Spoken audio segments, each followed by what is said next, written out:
midi moins 15 à midi 15, Alain, tu dois pouvoir finir ton message. C'est une exhortation.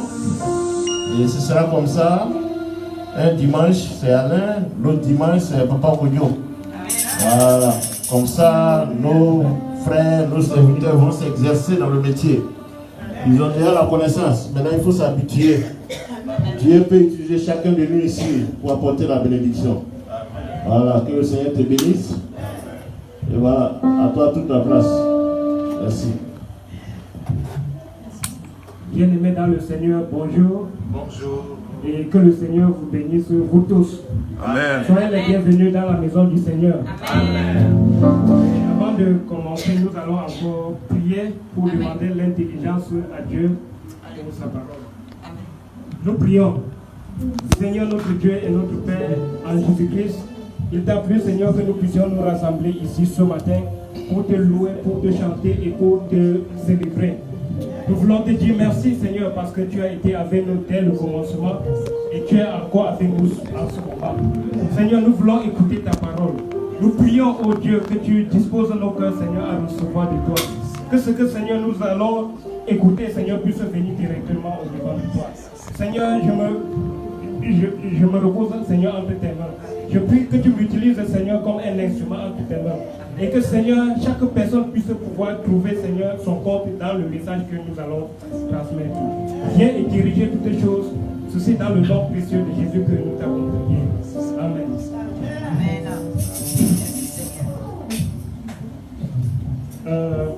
Avant d'entrer dans mon message proprement dit, je voudrais d'abord rendre grâce à Dieu qui me donne la permission de pouvoir m'adresser devant vous ce matin.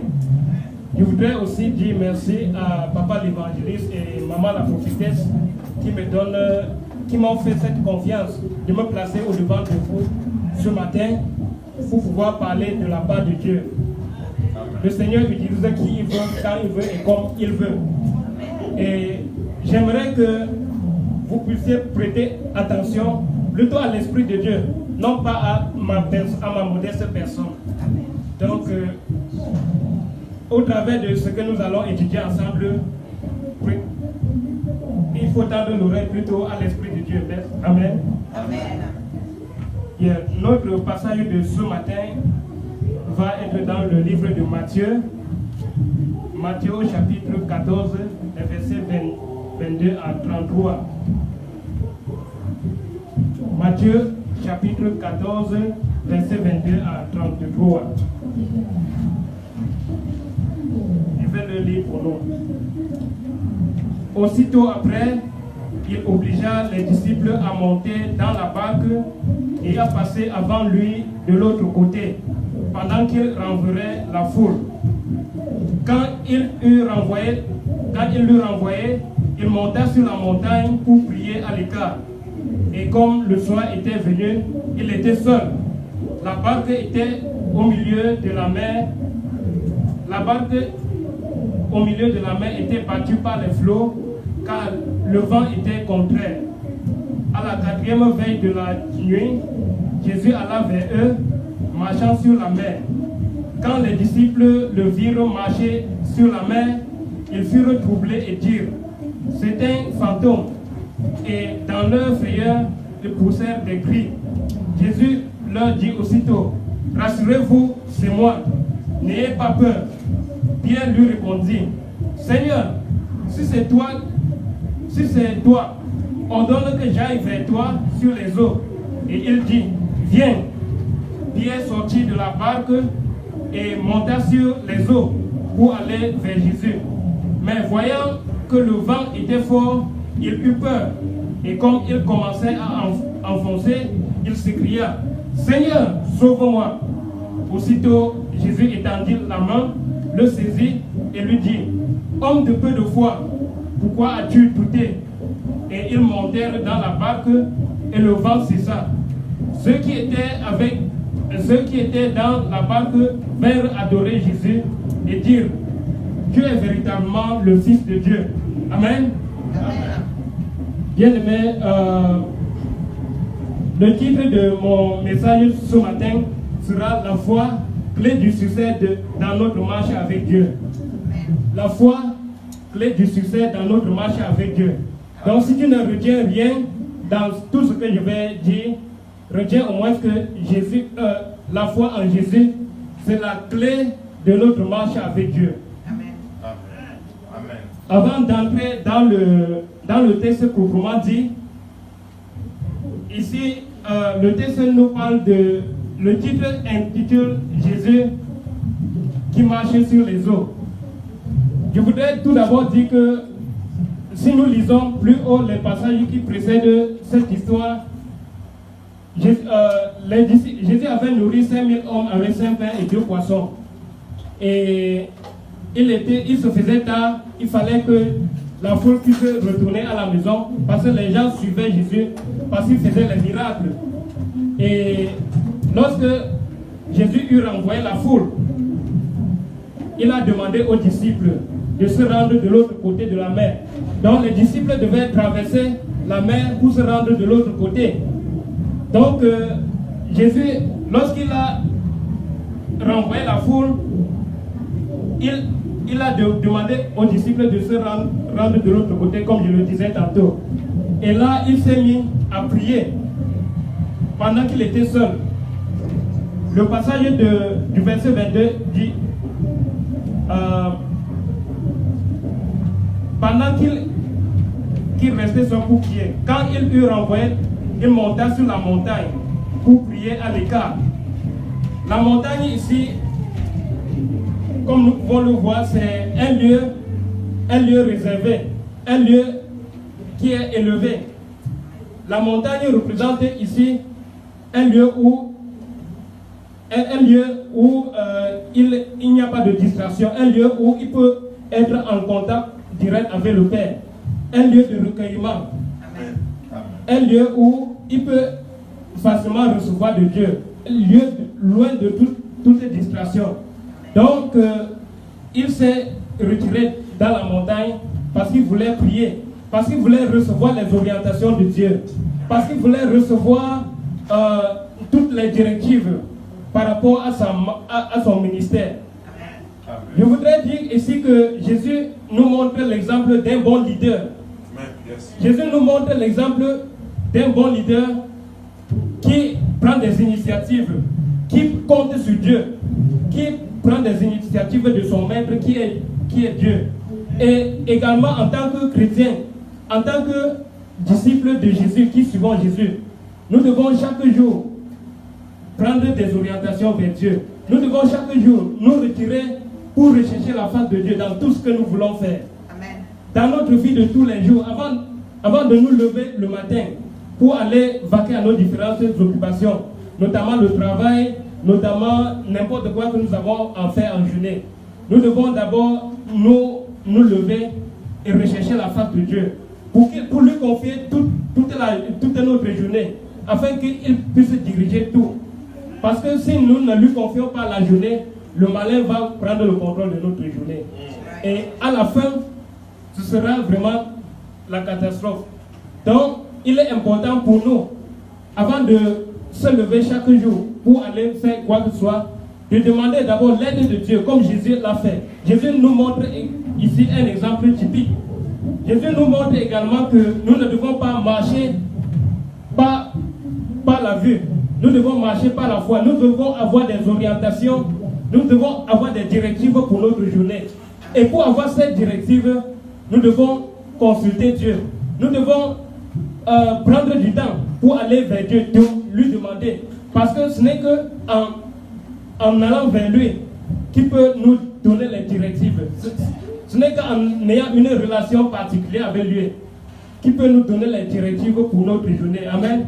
Amen. Lorsque nous continuons notre lecture, on voit que Jésus, étant seul, il a reçu les directives en jour. Il a reçu les directives et maintenant, il est temps d'aller vers les disciples.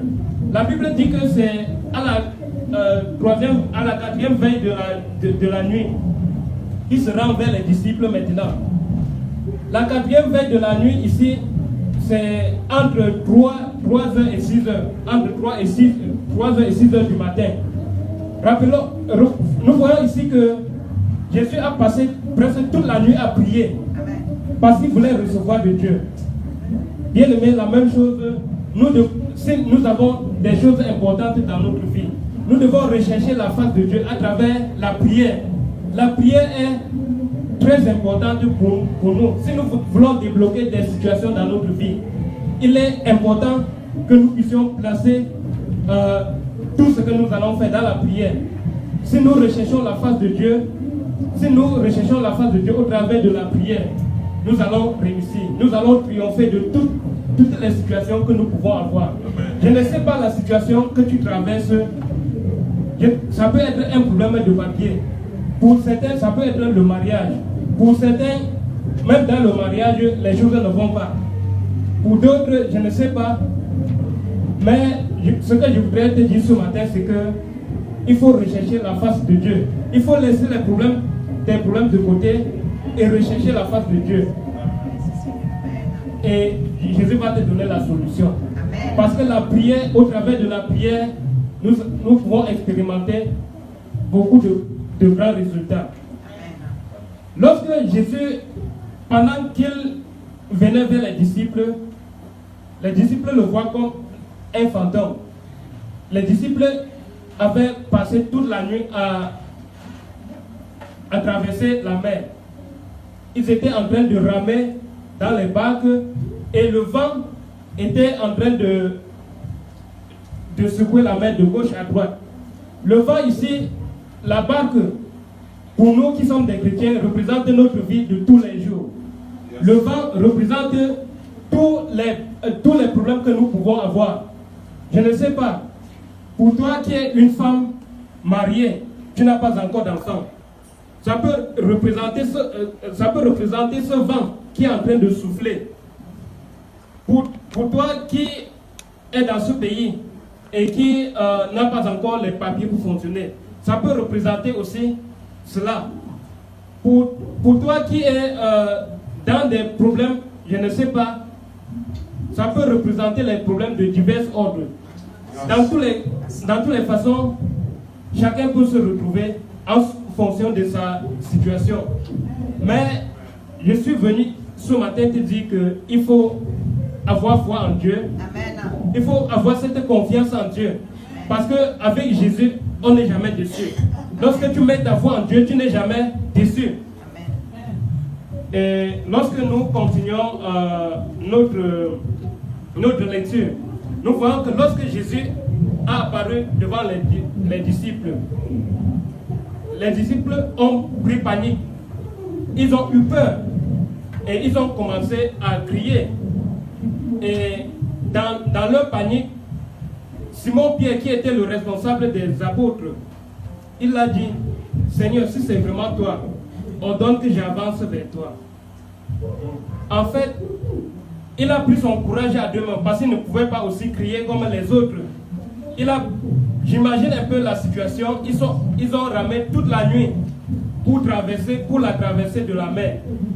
Et soudain, vers les 3 heures du matin, Jésus apparaît. Pour eux, ils se disaient que Jésus était resté, il devait renvoyer la foule et rester de l'autre côté. Ils n'attendaient plus à ce que Jésus vienne.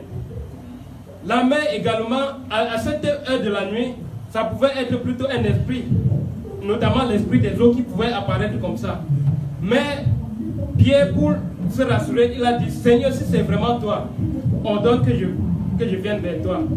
Et Jésus lui dit, avance. Lorsque Pierre a commencé à avancer, il a commencé à avoir peur parce que le vent était toujours en train de battre le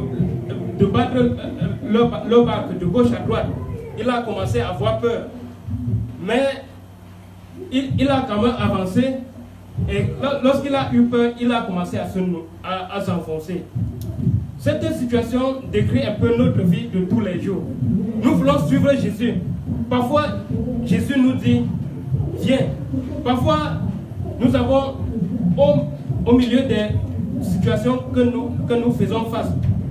Nous faisons face à plusieurs voix qui nous parlent. Tantôt, le diable vient aussi se présenter à nous. le diable vient aussi nous parler. Et dans tout ce que le diable nous propose, nous devons toujours rechercher, nous ne devons pas faire foi à toute prophétie. Devant les situations que nous sommes en train de traverser dans la vie, nous avons une multitude de solutions. Amen. Soit ça peut être un ami qui nous propose d'aller voir peut-être un marabout, soit ça peut être un ami qui nous propose d'aller voir un autre pasteur ou un autre prophète ou je ne sais quoi que ce soit. Nous pouvons nommer autant de choses. Mais ici, remarquons l'attitude de Pierre. Il a dit, Seigneur, si c'est vraiment toi, ordonne que je vienne vers toi. Pour dire que nous ne devons pas avoir foi à toute prophétie. Nous ne devons pas avoir foi à toute personne qui nous dit, venons, ici c'est la solution. Jésus nous a donné sa parole. Et en tant que chrétiens, nous devons rechercher la parole de Dieu. Notre foi doit être basée plutôt sur la parole de Dieu. Amen. Parce que dans le livre de Romains 10, le verset 17, la Bible dit que la foi vient de ce que l'on entend. Et ce que l'on entend pour le chrétien vient plutôt de la parole de Dieu.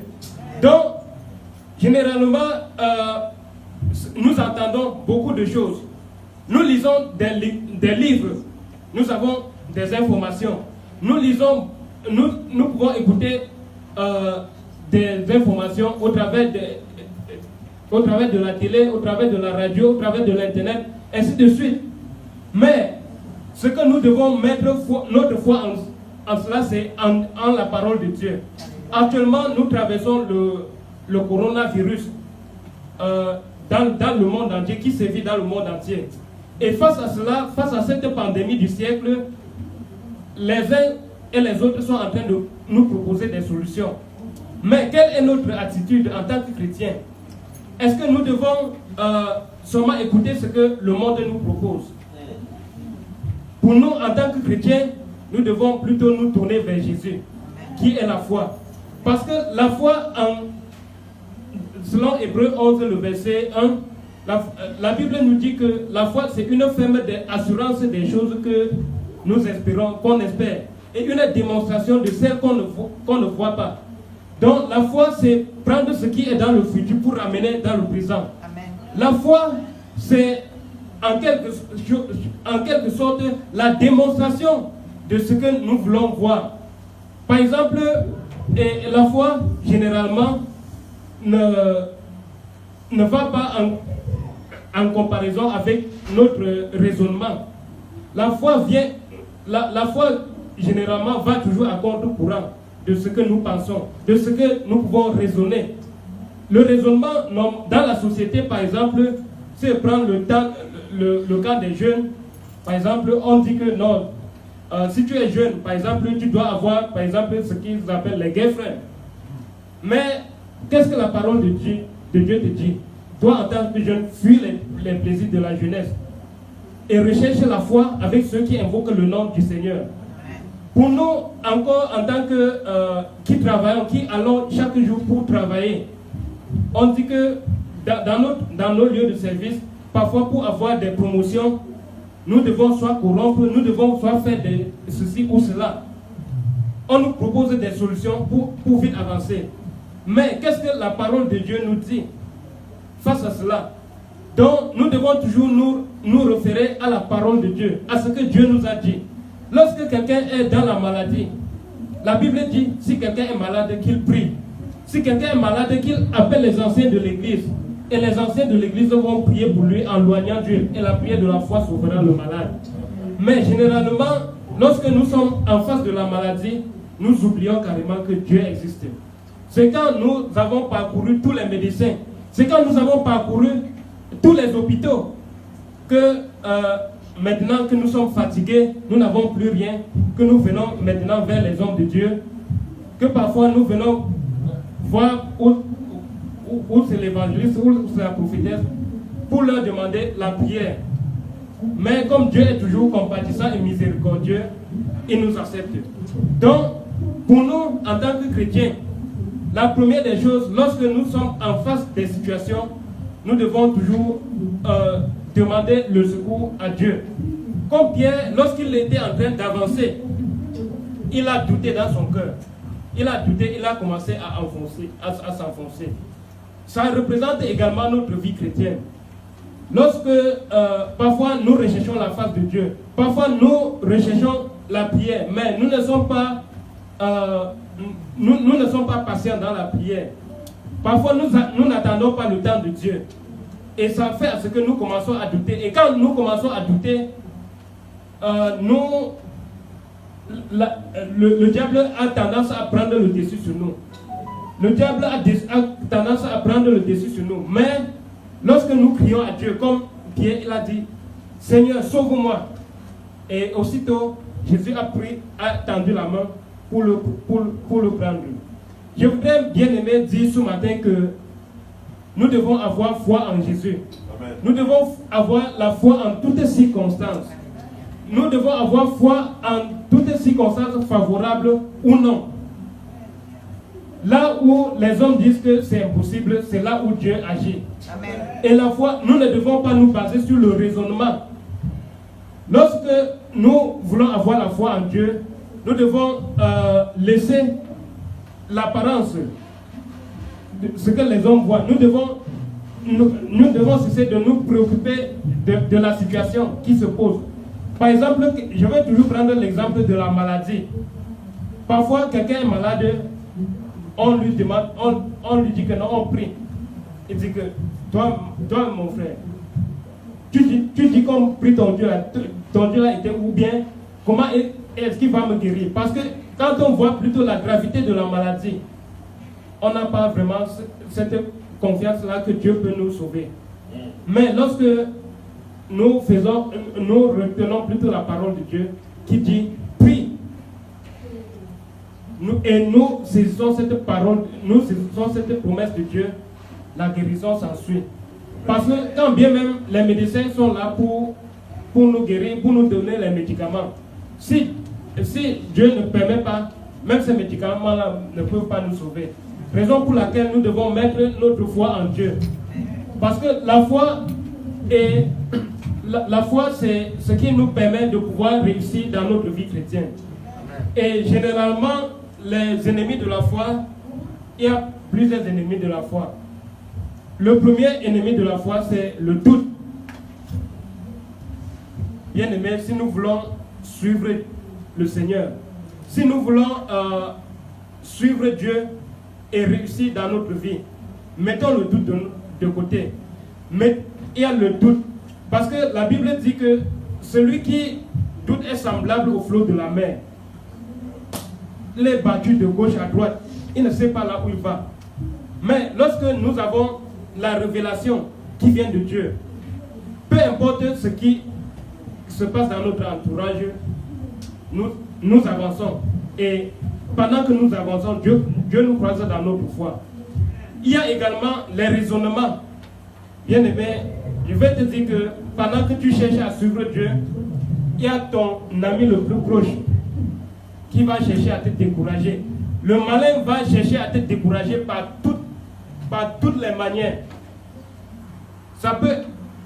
Ton prochain peut te décourager. Même celui avec qui tu viens à l'église, il peut te décourager à un certain moment donné. Mais si nous nous accrochons à Dieu, véritablement, si nous nous accrochons à Dieu, il va nous sauver. Je voudrais encore dire que les épreuves que nous traversons peuvent aussi contribuer à ce que nous pouvons parfois reculer et ne pas avancer vers Dieu et ne pas avoir la vision gardée sur Dieu. Mais devant toutes ces circonstances, nous devons toujours avoir la foi en Dieu. Nous devons garder les yeux fixés vers Dieu. Parce que sans lui, nous ne pouvons pas atteindre notre objectif. Sans lui, nous ne pouvons pas atteindre notre but. Devant n'importe quelle situation que nous traversons, nous avons eu à recevoir des témoignages ici au milieu de nous pour des bien-aimés qui attendaient les papiers. Et grâce à la prière, ils ont eu leur papier. Pour certains qui espéraient au mariage, grâce à la prière, ils ont eu la foi en Dieu. Ils se sont mariés. Et nous pouvons citer autant de témoignages. Nous pouvons agencer autant de témoignages pour dire que lorsque nous mettons notre confiance en Dieu, il ne nous déçoit jamais. Lorsque nous mettons notre foi en Dieu, lorsque nous mettons notre foi en Dieu, il ne peut jamais nous abandonner. Bien-aimés, le plus souvent, nous ne mettons pas toujours notre foi en Dieu. Devant les obstacles, devant les épreuves que nous traversons chaque jour, nous sommes toujours en train de recourir à des solutions qui ne glorifient pas Dieu. Nous sommes toujours en train de recourir, de compter d'abord sur nos forces. Nous sommes en train de compter sur nos relations. Nous sommes en train de compter sur notre argent que nous avons. Parce que nous pensons qu'avec nos relations, avec notre argent, avec tout ce que nous avons, comme possibilité, nous pouvons, ça va nous donner des bons résultats. Mais généralement, face à cela, ça nous déçoit toujours. Et avant que nous puissions nous tourner vers Dieu. Bien aimé, mon exhortation ce matin, c'est que devant chaque situation, le premier recours doit être Dieu. Il faut apprendre à glorifier Dieu, même dans tes finances. Parfois, nous avons des problèmes dans nos finances parce que nous n'avons pas mis Dieu au premier plan. Nous n'avons pas eu foi en Dieu. Lorsque nous recevons, par exemple, notre paycheck, nous devons mettre Dieu en première vue, en donnant notre dîme, en apportant notre dîme et nos offrandes dans la maison du trésor. Amen. Tel que Malachie 3, le verset 10 à 12 nous le dit. D'apporter la dîme et les offrandes dans la maison du trésor. Lorsque nous nous levons le matin, avant d'aller vaquer à nos occupations, nous devons prier pour demander l'aide, pour recommander la journée entre les mains du Seigneur. Lorsque nous voulons manger, nous devons d'abord prier pour que le Seigneur sanctifie le repas, pour que ce soit lui qui puisse prendre notre repas avec nous. Lorsque nous sommes en train de vouloir prendre une décision importante dans notre vie, nous devons prendre même des temps de jeûne pour prier, pour rechercher d'abord la face de Dieu. Et ainsi, si nous recherchons la face de Dieu, nous allons avoir des bons résultats. Je ne suis pas venu pour nous dire que nous n'aurons pas des épreuves. Pendant que nous avançons, nous aurons toujours des épreuves et elles ne vont jamais manquer. Mais en face des épreuves, nous devons toujours avoir foi en Dieu. Nous devons avoir toujours le regard fixé vers Dieu, nous rapprocher plutôt vers Dieu, sur la parole de Dieu. Et cela n'est possible que si tu as accepté Jésus comme Seigneur et Sauveur personnel. Et moi, je crois que pour nous qui sommes des chrétiens, nous avons accepté le Seigneur Jésus. Parce qu'il dit dans le livre de Jean 1 qu'à tous ceux qui ont cru en lui, il leur donne le pouvoir de devenir enfants de Dieu. Et je crois que pour toi qui me suis ce matin, tu es déjà enfant de Dieu. Et nous devons chaque jour nous approcher de Dieu. Nous devons chaque jour nous approcher de Dieu au travers de la méditation de sa parole, au travers de la lecture de sa parole. Nous devons nous approcher de Dieu. Parce que nous avons beaucoup de choses que le monde nous offre. Nous avons beaucoup de choses que Facebook nous offre, que WhatsApp nous offre. Mais quelle est notre attitude en tant que chrétien? Est-ce que nous prenons du temps pour lire la parole de Dieu? Est-ce que nous prenons du temps pour rechercher la face de Dieu et plutôt chercher à appliquer ce que Dieu nous demande? Est-ce que face à toutes les difficultés que nous traversons, que le monde nous offre sa part de recettes, est-ce que nous suivons la parole de Dieu? Bien-aimés, il est important que nous puissions nous retourner vers Dieu. Il est important que nous puissions retourner toujours à Dieu qui est la solution à toutes choses. Donc, vous cherchez à conclure. Oui, ici. Il reste 15. Donc, ce que j'étais en train de dire ce matin, c'est que la foi, c'est la clé de notre succès dans la marche avec Dieu. La foi, c'est la clé sans laquelle nous ne pouvons atteindre nos objectifs. Bien-aimés, nous allons nous lever pour prier.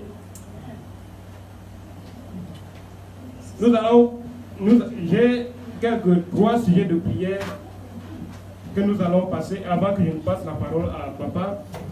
Le premier, c'est que nous allons d'abord dire merci à Dieu parce qu'il nous a permis d'écouter sa parole. Nous prions. Seigneur notre Dieu et notre Père en Jésus-Christ, nous bénissons ton Saint-Nom parce que tu nous as donné de pouvoir écouter de toi ce matin.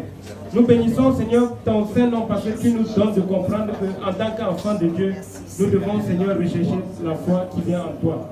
Nous bénissons ton Saint-Nom, ô Dieu, parce que, Seigneur, tu nous donnes de pouvoir écouter, Seigneur, ta parole.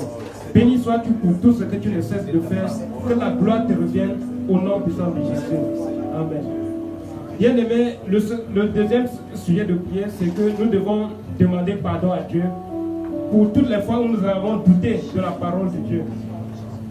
Plus d'une fois, nous avons douté de Dieu. Le doute a été notre marge. Donc, nous devons demander pardon à Dieu pour cela. Nous prions. Seigneur notre Dieu et notre Père en Jésus-Christ, nous voulons te demander pardon, ô Dieu, pour toutes les fois où nous avons douté de ta parole. Pour toutes les fois, ô Dieu, où nous n'avons pas fait confiance à toi. Seigneur, lorsque nous sommes dans des situations, nous prions, ô Dieu, que tu nous pardonnes et que tu nous donnes de notre remercier. Merci, Seigneur, parce que tu nous écoutes et tu nous exauces. Au nom de Jésus. Amen. Enfin, le dernier point de prière, c'est que nous devons prier afin que Dieu, ce matin, puisse augmenter notre foi. Jésus a dit à Pierre, homme de peu de foi, pourquoi as-tu douté? Donc nous allons demander à Dieu ce matin qu'il puisse augmenter notre foi, afin que nous puissions toujours avoir confiance en lui, en toutes les circonstances. Nous prions. Seigneur notre Dieu et notre Père en Jésus-Christ, nous voulons, Seigneur, encore te dire merci, ô Dieu, parce que, Seigneur, tu nous donnes ce matin de pouvoir écouter ta parole. Notre prière, ô Dieu, c'est que tu augmentes, Seigneur, notre foi, afin que chaque jour de notre vie, Seigneur, nous puissions toujours avoir foi en toi. Afin que, Seigneur, chaque jour dans notre vie, dans n'importe quelle situation que nous sommes en train de traverser, Seigneur, nous puissions faire recours à toi, Seigneur, premièrement, avant de chercher d'autres solutions. Seigneur, nous prions, oh Dieu, que tu nous aides, Seigneur, dans notre vie de chaque jour. Merci, Seigneur, parce que tu le fais. Merci parce que tu nous exauces. Que la gloire te revienne pour tout ce que tu ne cesses de faire. Au nom puissant de Jésus, nous t'avons prié. Amen. Amen. Merci. Que le Seigneur te bénisse. Acclame le Seigneur pour son serviteur. Voilà. Vous voyez, le frère Alain, il n'a pas préparé ce message avec moi. Il a préparé ça tout seul. Certainement, il avait déjà de la connaissance. Mais ce qui est important, c'est que nous sommes allés, il est allé dans le même esprit que nous. C'est la même parole que nous prêchons ici qu'il est venu vous rendre ce matin. Il faut avoir la foi. Il faut garder la foi malgré les circonstances. Malgré les difficultés, il faut garder la foi. C'est ce qu'il est venu dire ce matin, c'est très simple. Donc que le Seigneur fortifie chaque personne, qu'il fortifie son serviteur et qu'il le remplisse là où il a été fidèle. Dans le nom puissant de Jésus.